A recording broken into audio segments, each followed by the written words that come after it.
Shalom, saudara sekalian. Bagaimana kabar saudara, Bapak Ibu? Tentunya baik dan luar biasa di dalam Tuhan. Sebelum memulai ibadah pada hari ini, akan ada beberapa hal yang akan saya sampaikan. Yang pertama, tetap menantikan ibadah online GBI Margonda pada tanggal 18 Oktober 2020 di YouTube GBI Margonda. Karena minggu depan akan ada perjamuan kudus oleh Pastor Niko Notarharjo. Jadi, jangan kelewatan ya. Selanjutnya, Divisi Anak GBI Margonda tetap melaksanakan ibadah anak sekolah minggu dengan memberikan materi pengajaran disertai nyanyian dalam bentuk PDF yang akan dibagikan melalui grup WhatsApp Orang Tua Hebat. Yuk orang tua yang dikasihi Tuhan, kita bimbing anak kita untuk menjadi prajurit Allah. Segera bergabung dalam grup WhatsApp Orang Tua Hebat. Dan untuk informasi lebih lanjut dan cara bergabung, bisa langsung hubungi kakak sekolah minggu dengan nomor yang tertera di layar Bapak Ibu Saudara. Selanjutnya akan ada ibadah online perdana Junior Church yang akan diadakan melalui Zoom Meeting. Untuk informasi lebih lanjut dapat menghubungi kakak-kakak Junior Church. Jangan sampai kelewatan ya.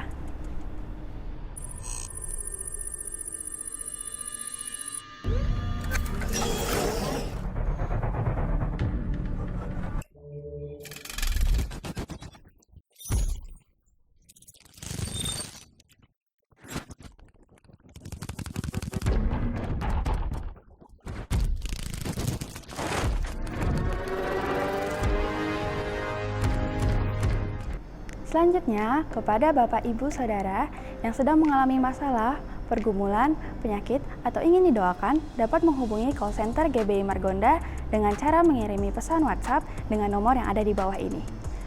Pendoa kami akan menghubungi saudara, mendoakan dan memberi dukungan semangat. Selanjutnya, bagi Bapak Ibu Saudara yang rindu memberikan persembahan, persepuluhan, maupun ucapan syukur, bisa langsung transfer melalui Bank BCA GBI Margonda dengan nomor rekening yang tertera di layar Bapak Ibu. Atau juga bisa scan QR Code menggunakan aplikasi keuangan digital seperti yang tertera di layar Bapak Ibu Saudara. Kiranya Tuhan Yesus memberkati Bapak Ibu. Amin. Selanjutnya, kita memang belum bisa saling bertemu, namun kita bisa saling menyapa. Bagaimana caranya? Yuk kita buat video berdurasi singkat selama 1 menit dan berisikan ucapan selamat hari Minggu dan memberikan semangat kepada jemaat GBI Margonda. Untuk info lebih lanjut mengenai pengiriman video dapat menghubungi melalui pesan WhatsApp ke call center GBI Margonda dengan nomor yang tertera di bawah ini. Demikian hal yang dapat saya sampaikan. Mari kita siapkan hati kita mendengarkan firman Tuhan, menerima firman Tuhan, dan menerima berkat dari Tuhan. Selamat hari Minggu dan selamat beribadah. Tuhan Yesus memberkati. Shalom saudara-saudara, mari kita mendeklarasikan bersama-sama Pentakosta ketiga, supaya kita bisa mengerti, memahami, dan mengalaminya. Mari kita bersama-sama. Pentakosta ketiga adalah pencurahan Roh Kudus yang dahsyat di zaman now, melebihi yang terjadi di Azusa Street. Pentakosta ketiga akan mengakibatkan penuaian jiwa yang terbesar dan yang terakhir sebelum Tuhan Yesus datang kembali.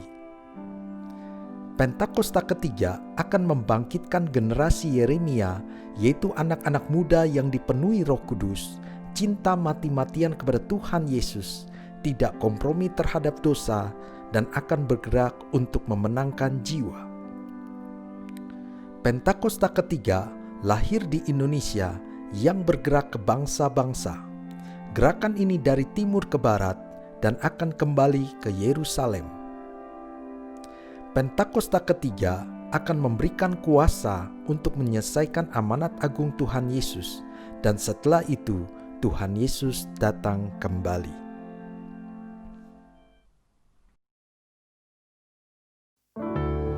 Shalom Bapak Ibu Saudara, saya percaya pagi hari ini kita diberkati Tuhan, dan sepanjang hari Tuhan ada dalam setiap kehidupan saudara dan saya. Katakan amin. Kalau pagi hari ini semua yang di rumah-rumah kita membuka hati kita mau menyembah Tuhan. Katakan yes, kita mau berdoa. Bapa, kami mengucap syukur untuk pagi hari ini. Engkau sudah lawat dan Engkau memberkati kami sepanjang hari ini Tuhan Yesus. Karena kami tahu Bapa, pengharapan kami hanya kepadamu. Biar kami taruh Tuhan, kami letakkan pengharapan kami kepadamu Tuhan. Apapun yang terjadi di hadapan kami, apapun pergumulan di hadapan kami percaya kemenangan, mujizat, kesembuhan, pemulihan terjadi atas kehidupan kami. Terima kasih Bapa, terima kasih biar pagi hari ini kamu lepaskan penyembahan kami membebaskan penyembahan kami Tuhan. Mari Roh Kudus jamah setiap hati demi hati, supaya kami boleh fokus kepadamu Tuhan Yesus. Terima kasih Bapa, hanya dalam nama Yesus kami berdoa dan kami mengucap syukur. Bersama-sama katakan amin.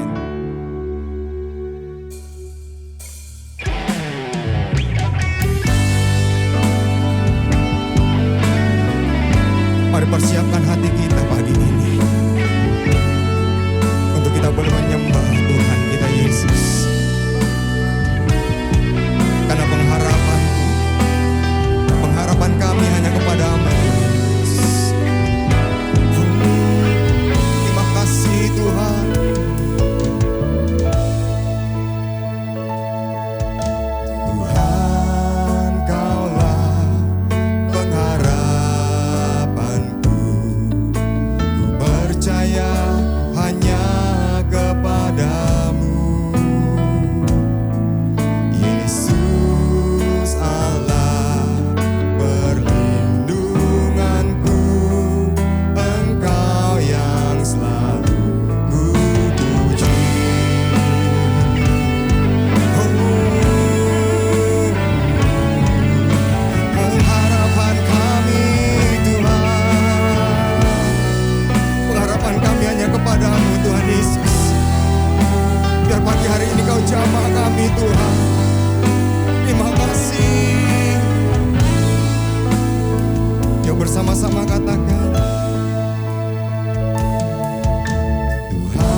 kita akan lebih lagi. Karena saya percaya kekuatan Tuhan nyata dalam setiap kehidupan saudara dan saya. Katakan yes, katakan amin. Mari kita bangkit berdiri yang di rumah-rumah yang siap memuji Tuhan. Katakan yeay. Yang siap diberkati katakan yes. Kita berikan tepuk tangan buat Tuhan kita Yesus. Haleluya.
diberkati, dilimpahin, katakan yeay. Yang siap diberkati di rumah-rumah katakan yes. Katakan amin. Haleluya. Yuk bersama-sama katakan. Kasih setiamu nyata bagiku, hikmat kebajikan tersedia bagiku. Sebab Allah sanggup limpahkan segalanya. anugerahnya sangat besar bagiku. Yuk bersama-sama. Aku diberkati, aku dilimpahi, karena Allah sanggup untuk menyediakan. Yes. Aku diberkati, aku dilimpahi atas sempurna anugerah Tuhan bagiku. Yuk semua yang di rumah-rumah kita bergoyang bersama. Haleluya. Kita boleh goyang kiri dan kanan. Katakan yes. Kasih setiamu nyata bagiku. Come on. Hikmat kebajikan tersedia bagiku. Sebab Allah sanggup limpahkan segalanya. Anugerahnya sangat besar bagiku. Yuk kita saling memberkati. Aku diberkati. Come on. Semua. Untuk menyediakan.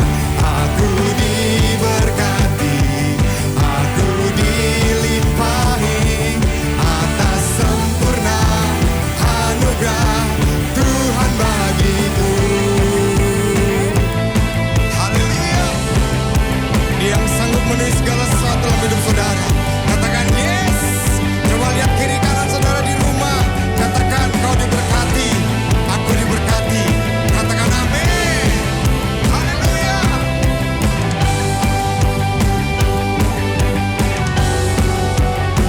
Yuk semua katakan. Sebab Allah sanggup limpahkan segalanya, dan anugerahnya sangat besar bagiku. Sebab Allah sanggup, sebab Allah sanggup limpahkan segalanya, dan anugerahnya. Yuk siap-siap, tepuk tangan di atas kepala. Katakan aku diberkati. Come on. Aku dilimpahi, Yes. karena Allah sanggup Yes. untuk menyediakan. Ku diberkati, aku dilimpahi, karena Allah sanggup untuk menyediakan. Ku diberkati, aku dilimpahi atas sempurna anugerah Tuhan bagiku. Tepuk tangan buat Tuhan kita Yesus yang layak. Haleluya. Sekali lagi yang di rumah berikan tepuk tangan yang sempurna dahsyat buat Tuhan. Katakan haleluya.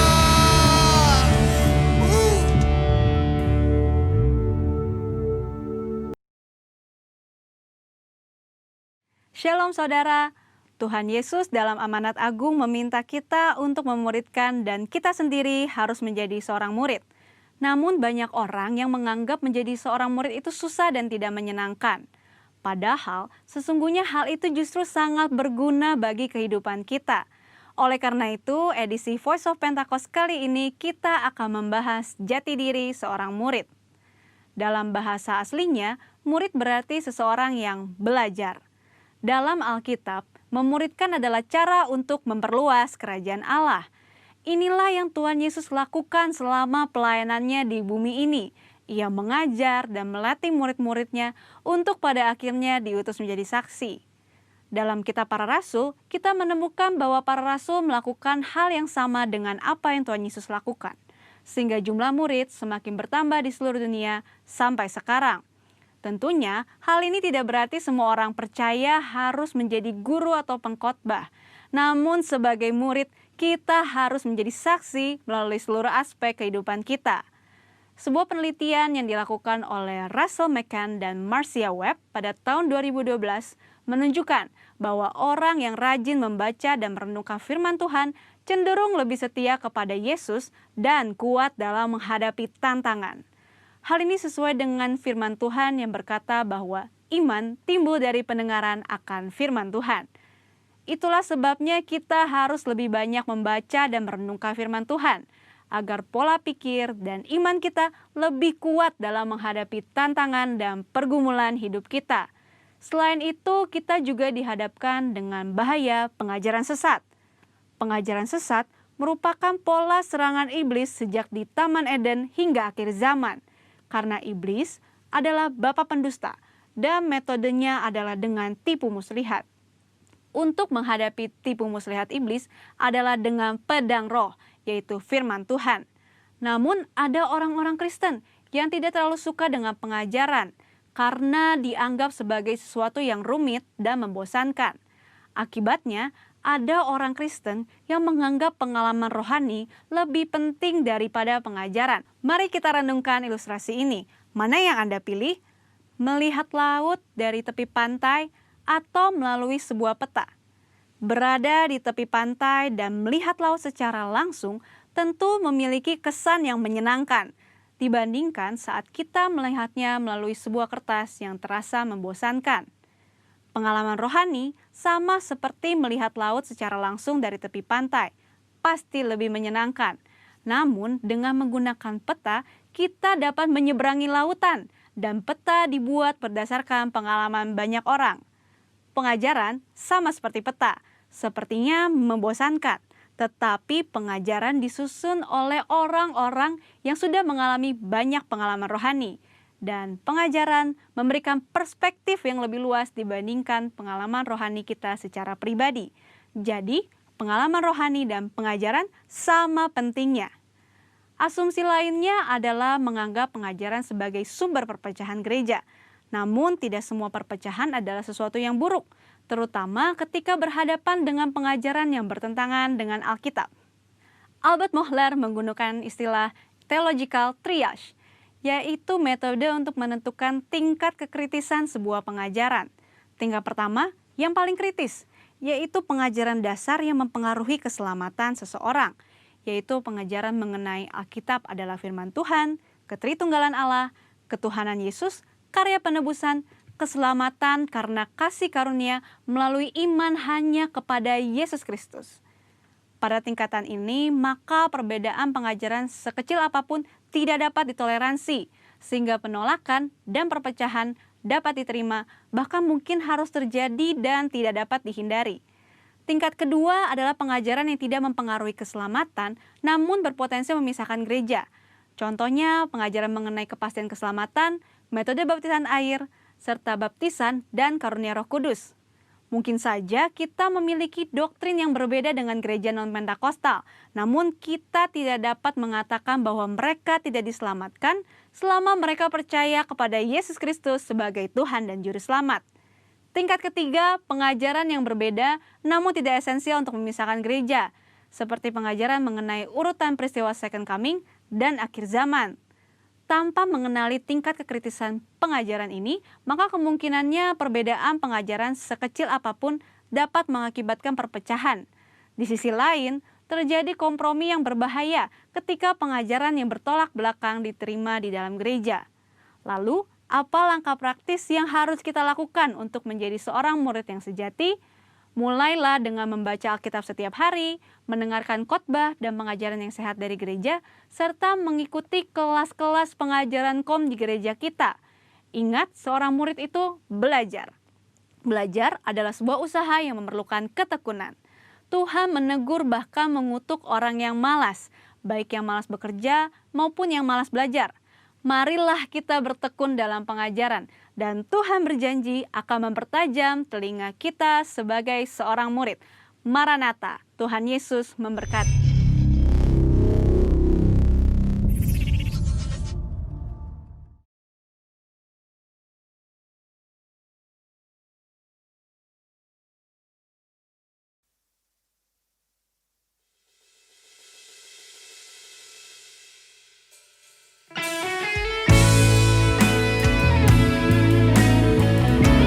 Persiapkan setiap hati kita untuk firman Tuhan. Dan pagi siang hari ini Tuhan, Engkau berbicara lewat firman dan kesembuhan,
Shalom, sukacita dan sejahtera Tuhan melimpah bagi saudara semua.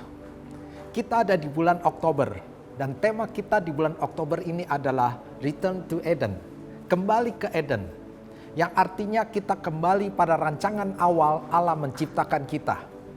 Nah, minggu lalu kita sudah mempelajari tentang hidup yang dipulihkan. Bagaimana Yesus telah memulihkan hidup kita. Yang pertama, pemulihan hubungan. Tadinya manusia hidup dalam dosa dan terputus dari Allah, tapi Yesus mati telah mendamaikan kita dengan Allah. Sehingga kita bisa intim dengan Tuhan, kita bisa dekat dengan Tuhan. Pemulihan yang kedua ada pemulihan mandat, di mana kita menjadi terang dan garam dunia. Jadi Tuhan mau kita membawa dampak, membawa pengaruh yang baik buat dunia ini. Membawa kehendak Tuhan di bumi ini. Pemulihan yang ketiga ada pemulihan otoritas. Gereja ada gereja yang berkemenangan. Karena itu tema saya hari ini adalah gereja yang berkemenangan. Mari kita lihat firman Tuhannya di dalam Matius 16 ayat 18. Matius 16 ayat 18. Firman Tuhan berkata demikian. Dan aku pun berkata kepadamu, engkau adalah Petrus dan di atas batu karang ini, aku akan mendirikan jemaatku dan Allah maut tidak akan menguasainya. Jadi di sini dikatakan, Yesus berkata, engkau adalah Petrus dan di atas batu karang ini aku akan mendirikan jemaatku. Dan alam maut tidak akan menguasainya. Dalam terjemahan bahasa Indonesia sehari-hari, di sana dikatakan, sebab itu ketahuilah engkau adalah Petrus, batu yang kuat, dan di atas alas batu inilah aku akan membangun gerejaku, yang tidak dapat dikalahkan sekalipun oleh maut. Jadi dari ayat ini dinyatakan bahwa gereja ada gereja yang tidak pernah terkalahkan. Gerejanya Tuhan ada senantiasa berkemenangan. Nah, hari ini kita akan mempelajari tentang gereja yang berkemenangan. Mari kita lihat. Kalau kita ingin tahu gereja yang berkemenangan, maka kita tahu kisah sebelumnya. Kenapa sampai Yesus berkata kepada Petrus bahwa di atas batu karang ini aku akan mendirikan jemaatku, mendirikan gerejaku, dan alam maut tidak dapat menguasainya. Jadi kita perlu lihat kisah sebelumnya. Mari kita lihat di dalam Matius 16 ayat 13 sampai 17. Matius 16 ayat 13 sampai 17. Firman Tuhan berkata demikian. Setelah Yesus tiba di daerah Kaisarea Filipi, ia bertanya kepada murid-muridnya, kata orang, siapakah anak manusia itu? Jawab mereka, ada yang mengatakan Yohanes Pembaptis, ada juga yang mengatakan Elia, dan ada pula yang mengatakan Yeremia atau salah seorang dari para nabi. Lalu Yesus bertanya kepada mereka, tetapi apa katamu? Siapakah aku ini?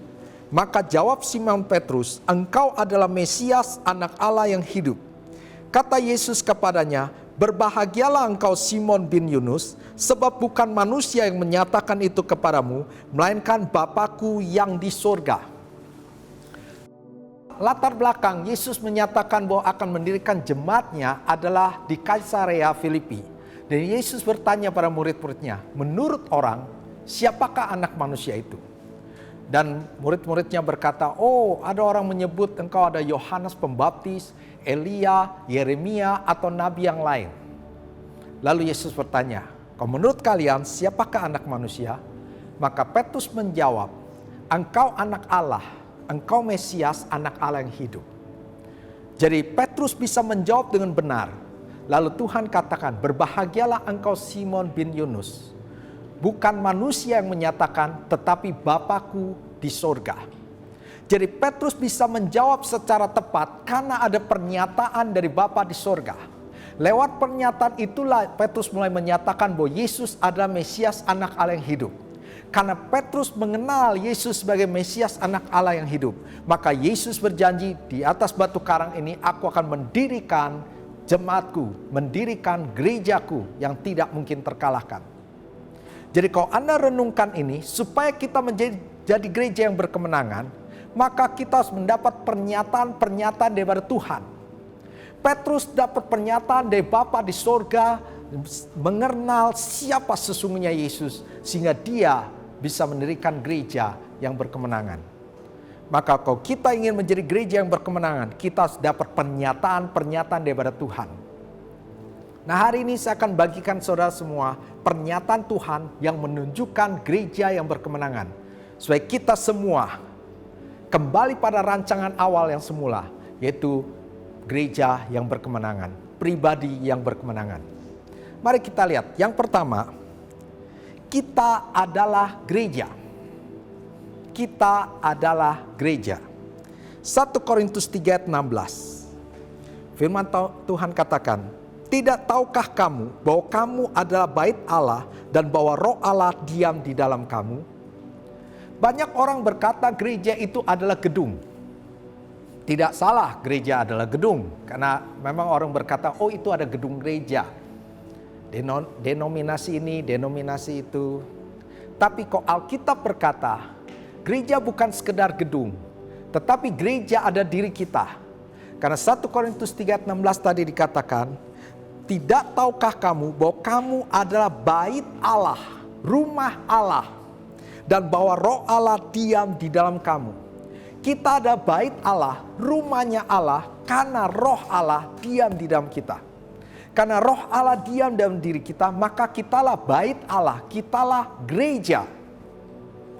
Sama di dalam Kolose 1 ayat 27, di sana dikatakan, kepada mereka Allah mau memberitahukan betapa kaya dan mulianya rahasia itu di antara bangsa-bangsa lain, yaitu Kristus ada di tengah-tengah kamu, Kristus yang ada pengharapan akan kemuliaan. Di dalam terjemahan modern Indonesia Literal Translation, di sana dikatakan, kepada mereka Allah ingin memberitahukan apa kekayaan kemuliaan rahasia ini di antara bangsa-bangsa, yaitu Kristus yang ada di dalam kamu, selaku pengharapan kemuliaan. Jadi karena Roh Allah ada dalam diri kita dan Kristus ada di dalam diri kita, maka kitalah bait Allah, kitalah gereja. Jadi kalau kita membaca bahwa gereja yang berkemenangan, yang Allah mau tidak bisa mengalahkannya, adalah pribadi-pribadi setiap anak-anak Tuhan. Jadi anak-anak Tuhan, Anda adalah pemenang. Kita semua ada pemenang. Sebenarnya tidak mungkin kalah jika kita berdiri di atas batu karang, yaitu di dalam Yesus Kristus. Karena tubuh kita adalah bait Allah. 2 Korintus 4 ayat 7-9, firman Tuhan katakan demikian. Tetapi harta ini kami punyai dalam bejana tanah liat, supaya nyata bahwa kekuatan yang melimpah-limpah itu berasal dari Allah, bukan dari diri kami. Dalam segala hal kami ditindas, namun tidak terjepit. Kami habis akal, namun tidak putus asa. Kami dianiaya, namun tidak ditinggalkan sendirian. Kami dihempaskan, namun tidak binasa. Di situ dikatakan, tetapi harta ini kami punyai dalam bejana tanah liat. Harta ini. Saya ingat ketika saya masih kecil, saya pernah baca buku tentang mencari harta karun. Saya senang sekali membaca buku tersebut. Dikisahkan ada orang punya peta harta karun. Dan dia mulai mengikuti dari petunjuk-petunjuk daripada peta tersebut. Jalan ke arah utara sekian langkah, lalu jalan ke arah barat, lalu jalan dan terus jika dia mengikuti arah-arah petunjuk di dalam peta tersebut, akhirnya dia menemukan satu harta karun yang tersembunyi. Dia tinggal menggalinya dan akhirnya mengeluarkan satu peti yang penuh dengan uang, penuh dengan emas, perak, dan sebagainya. Ada harta. Dan saya rasa kita semua juga kalau diberikan peta harta karun, yang dikatakan ini peta harta karun yang asli. Kalau engkau bisa mengikuti petunjuknya, engkau akan dapat harta tersebut. Kita akan senang sekali. Tapi tahukah saudara, ada harta yang begitu luar biasa. Harta yang melebihi di dunia ini. Yaitu di dalam 2 Korintus 4 ayat 7 tadi katakan. Tetapi harta ini yang kami punyai dalam bejana tanah liat, supaya nyata bahwa kekuatan yang melimpah-limpah itu berasal dari Allah, bukan dari diri kami. Jadi harta itu siapa? Tuhan sendiri, Allah sendiri ada di dalam diri kita. Kita ada bejana tanah liat yang penuh dengan kelemahan, penuh keterbatasan. Kita memang bukan orang yang hebat. Kita banyak memiliki kelemahan seperti bejana tanah liat, itu mudah retak. Tapi di dalam bejana tanah liat itu ada harta yang indah, yaitu Allah sendiri, yaitu Kristus. Makanya jika ada Allah di dalam diri kita, Kristus dalam diri kita, kita adalah bait Allah. Kita adalah gereja. Berarti yang disebut gereja yang berkemenangan ada setiap anak-anak Tuhan. Itu yang bagian pertama. Yang bagian kedua, kemenangan kita berasal dari Kristus. Kemenangan kita berasal dari Kristus. 1 Korintus 15 ayat 57. Tetapi syukur kepada Allah yang telah memberikan kepada kita kemenangan oleh Yesus Kristus Tuhan kita. Jadi di sana dikatakan syukur kepada Allah yang telah, berarti sudah terjadi, memberikan kepada kita kemenangan oleh siapa? Yesus Kristus Tuhan kita. Jadi kemenangan kita bukan berasal dari diri kita. Kemenangan kita adalah dari Yesus Kristus. Maka gereja yang berkemenangan bukan berdasarkan kekuatan kita, bukan berdasarkan sumber daya kita, bukan berdasarkan siapa diri kita, tetapi berdasarkan Yesus Kristus. Maka di ayat yang tadi kita baca tentang bejana yang di dalamnya ada harta, di ayat ke-8 dan 9 dikatakan, dalam segala hal kami ditindas namun tidak terjepit, kami habis akal namun tidak putus asa, kami dianiaya namun tidak ditinggalkan sendirian, kami dihempaskan namun tidak binasa. Artinya tidak mungkin kalah. Kenapa? Karena kekuatan kita adalah daripada Allah, daripada Tuhan sendiri. Jadi sumber kemenangan kita adalah dari Yesus. Karena itu kita semua ada pemenang. Banyak orang berkata, saya ada orang Kristen yang lemah. Saya bukan orang beriman. Saya bukan orang yang hebat. Apakah saya bisa berkemenangan? Jawabannya iya. Selama engkau menyerahkan hidupmu pada Tuhan, Tuhan yang berperang gantikan engkau, Tuhan yang berkemenangan, maka kita pun menang. Yesus sudah menang di atas kayu salib, maka kita pun juga sudah menang karena iman kepada Yesus Kristus. Karena Yesus sudah berikan kemenangannya kepada kita, maka kita semua bisa berkata, saya lebih dari pemenang. Maka Roma 8 ayat 37 dikatakan, tetapi dalam semuanya itu kita lebih daripada orang-orang yang menang oleh Dia yang telah mengasihi kita. Jadi harus sadar, kemenangan bukan dari diri kita, tapi pemberian Yesus Kristus. Saya sering ambil contoh seperti ini. Kalau kita punya tim sepak bola, misalnya bangsa Indonesia mengikuti satu turnamen, dan waktu kesebelasan Indonesia menjadi juara, kita semua ikut senang.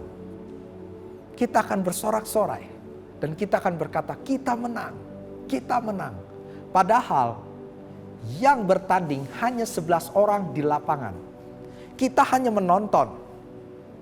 Tapi karena kita merasa bagian dari kesebelasan tersebut, karena itu kesebelasan bangsa Indonesia dan kita ada bangsa Indonesia, maka mereka mewakili daripada seluruh orang-orang di Indonesia untuk bertanding dalam turnamen tersebut.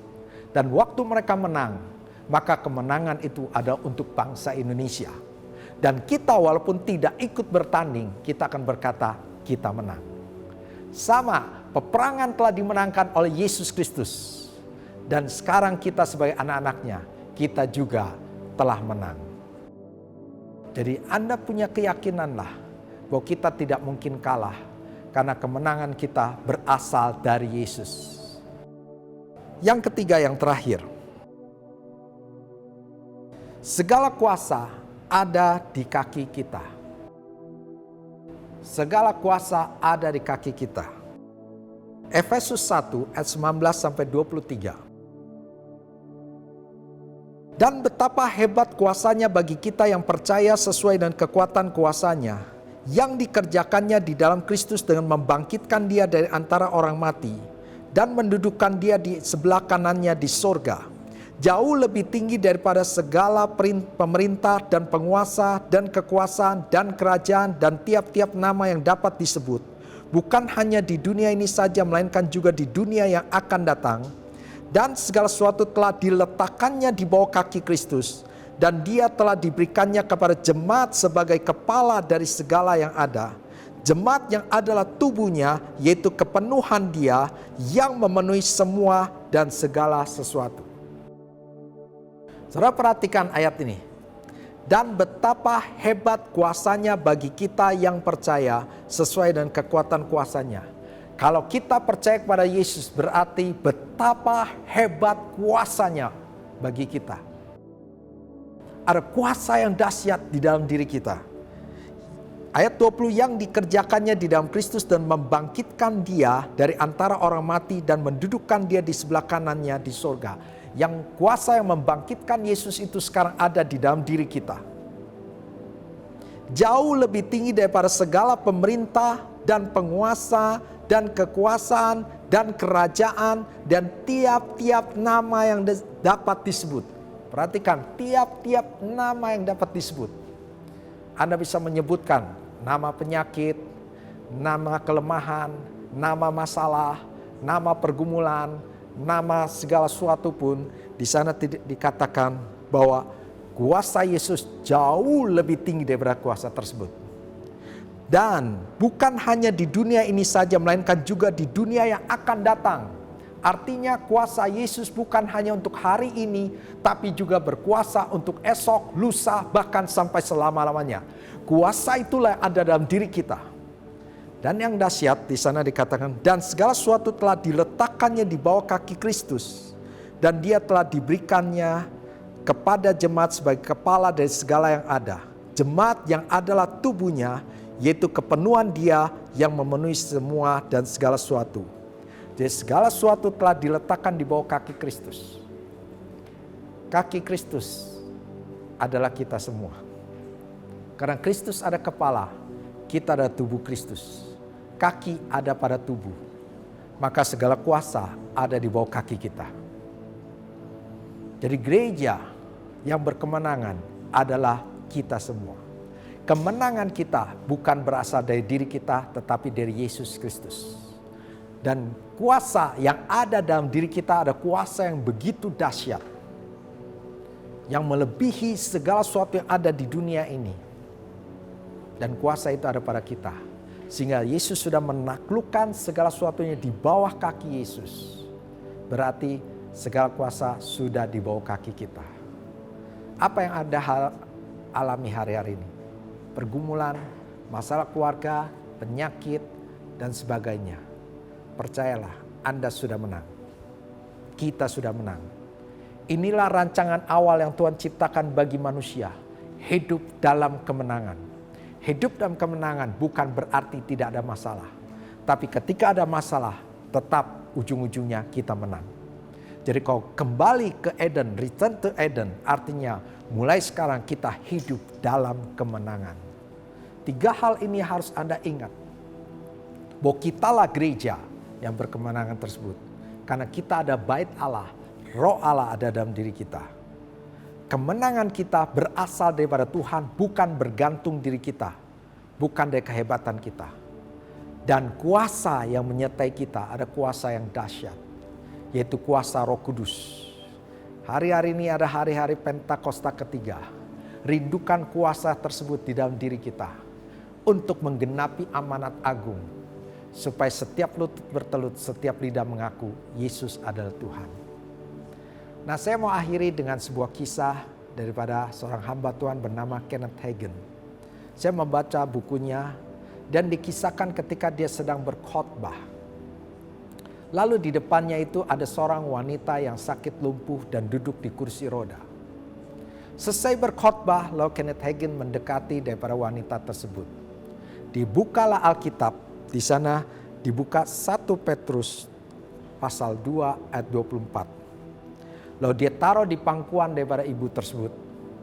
Dan Kenneth Hagin katakan, ibu baca. Dan ibu ini membaca demikian. Ia sendiri telah memikul dosa kita di dalam tubuhnya di kayu salib. Supaya kita yang telah mati terhadap dosa hidup untuk kebenaran. Oleh bilur-bilurnya kamu telah sembuh.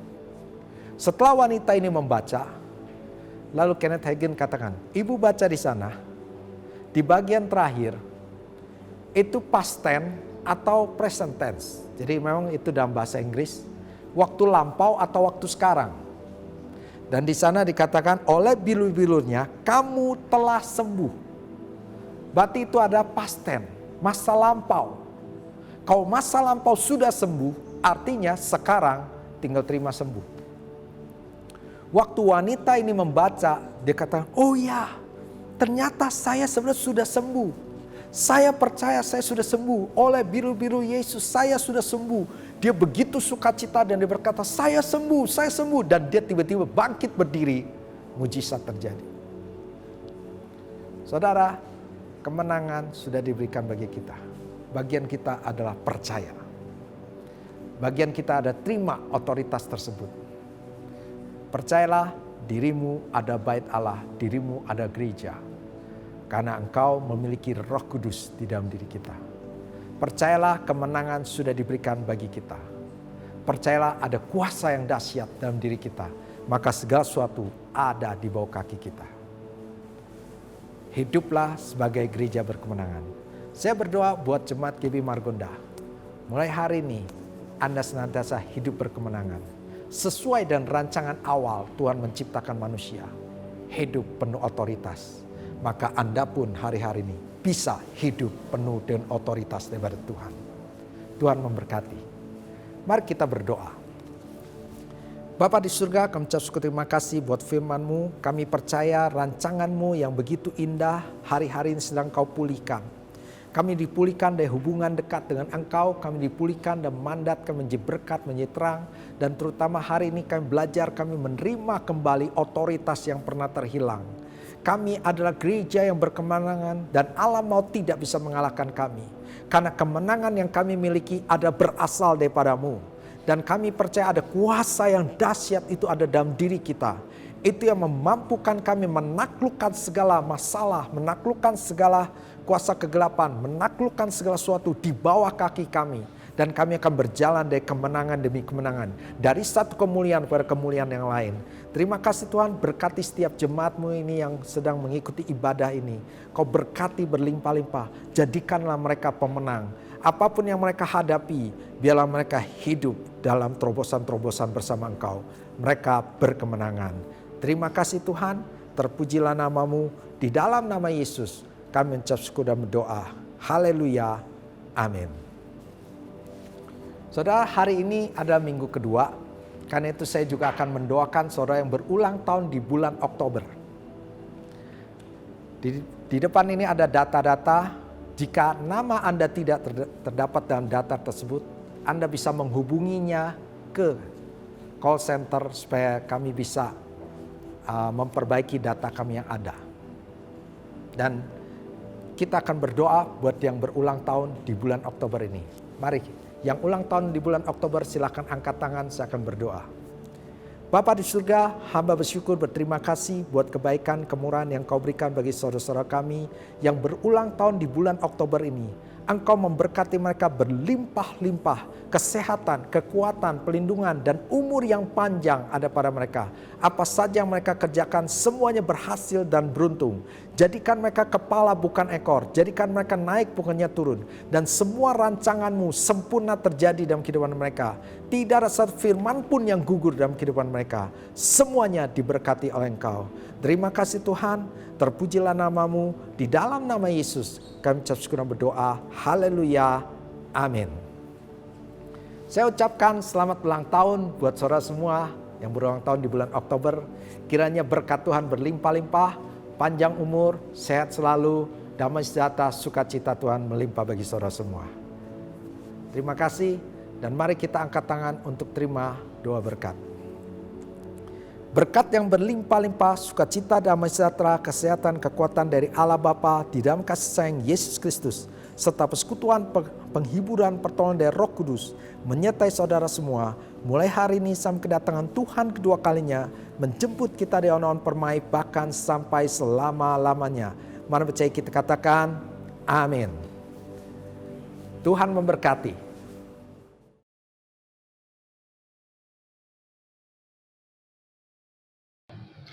Shalom semuanya, Saya mewakili kakak-kakak sekolah minggu, anak-anak sekolah minggu, dan anak GC mengucapkan selamat hari Minggu, selamat menikmati berkat-berkat Tuhan. Terima kasih dan